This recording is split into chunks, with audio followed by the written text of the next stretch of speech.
This baby's skin, just out of the blue, completely blew up. It looked like eczema all over his face. This is destroying people's lives. Again, these are the neglected people who think that they're suffering alone. We're going to fight for what we believe is right. And everything we do started because we uncovered a massive increase in Sam and Kit Bowen Russell, who really took skincare into their own hands. Twin brothers from the UK who are taking the skincare industry by storm. Sam is a nuclear astrophysicist, and Kit is a geophysicist and author. A Notre Dame grad and his twin brother are looking to revolutionize skin health. The two launched a 2-year intensive research study. Two very smart guys who knew all about bad skin at a very early age. That woman at the end was our mum, and really she's the face which launched 1,000 questions for us. At 5 months old, my baby developed severe skin problems and he could not sleep. He was so itchy that he scratched himself all night long, and we had to put him in a special suit, and he could not play with his friends and he couldn't sleep. So this was from our mother that came to us, and her baby, well, she'd had many skin problems. She'd actually has started with eczema, and then she'd gone through a whole process which we talk about in other times and all of our researchers on. But she had started to take different things for her eczema, and she ended up taking topical steroids for quite a long time, a few years. And lo and behold, when she came off them, it made everything worse. She got even more skin problems. So it didn't make her better, it made her worse. But she got off them, and then she had a baby maybe 2 years after this. I think very sadly, the baby before that died in birth. But yeah, so she had a baby, and 5 months in, 5 months, this baby's skin, just out of the blue, completely blew up, quite similar to hers. And it looked like eczema all over his face, all over his body and his hands and arms, and his face was unrecognizable. And quite apart from the worry as a mother, the pain for the little baby itself, it disrupted and destroyed all of the family's life. And so the reason I tell this story is because, firstly, that seems like a very, very rare story and one that shouldn't be happening. But we hear that that's way more common than anyone would believe, isn't it? Yeah. Again, if you were just Mason's mother, she probably thought Mason was a really extreme and quite rare case. Maybe some kind of genetics in her family which she passed down, or something which predisposed Mason. And again, there will be a small bit of that. But what we found when we were researching our mother's own horrible skin problems was we found actually that she wasn't alone, and Mason isn't alone. There's a massive tsunami, an explosion of these incredibly debilitating chronic diseases all across the world.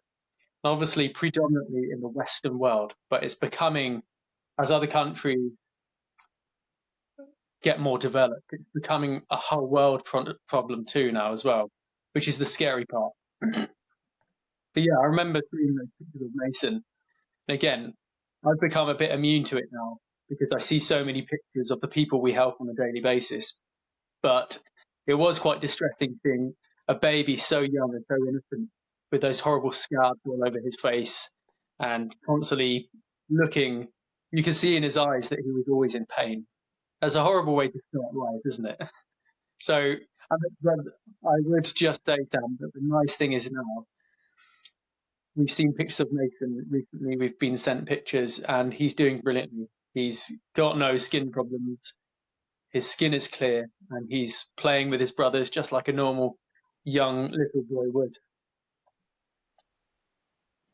Well, yeah. So the nice resolution to that story was on the flip side. Within a few months, his scratch suit, as they called it, came off. He started to be able to play with his friends like a normal baby, because he wasn't just being able to be a normal baby who runs around picking up random things, playing with his friends, sleeping normally, and they could relax as a family too. So that was on the flip side, and that's why she came to us. But what I wanted to really highlight was how common this story is, especially for babies and young children. And we mention all the time that our research is, or started, and everything we do started because we saw and uncovered a massive increase in these chronic skin problems like eczema. The point is that this is destroying people's lives. One, the fact that it's being caused in the first place from our research, something in the environment, and secondly, that people not only don't know how to cure it, but they make things worse.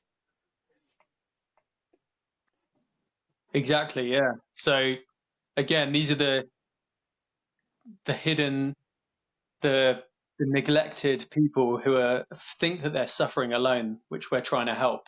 Having seen that whole emotional roller coaster with our mum and seeing the pain that it caused her, and these chronic diseases, they call them chronic, which implies that they're non-life threatening and they don't really have too much of an effect on your life. But the thing we've seen is they affect your life hugely.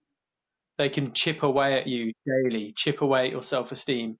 It's always that nagging little feeling of discomfort always there. But in many cases we've seen, it's actually been very severe, hasn't it? And it's had a huge impact on their lives. And I think, Mason, when you see a baby so innocent, so what's the word? So uncorrupted by life, in so much pain, with so many scabs all over his face, there is something about that which just emotionally gets you, isn't there? So these are the people which we've dedicated our whole lives to try and help. Obviously started with our mum. So we always say that our mum is the face that launched 1,000 questions. And I always take this because I loved that line. Can you remember who said that? You mean that quote or the one that it's taken from? Well, obviously it's a slightly altered version of a really famous quote from a famous book. It was about Helen of Troy, wasn't it? No, was it? Helen? It was Helen of Troy, and they said she was the face that launched 1,000 ships, because she went over to look for a suitor and then she was captured, right? Exactly, yeah. So that's the image I have in my head of what started our journey. So this started our war on these problems, this scandal worldwide, and also our war on the things which may be causing it and the deceit which is going on within the cosmetics industry. So I see this also, that imagery of Troy and the battleships going off to fight for a face. I see the same imagery every day in exactly what we do. We're going to fight for what we believe is right.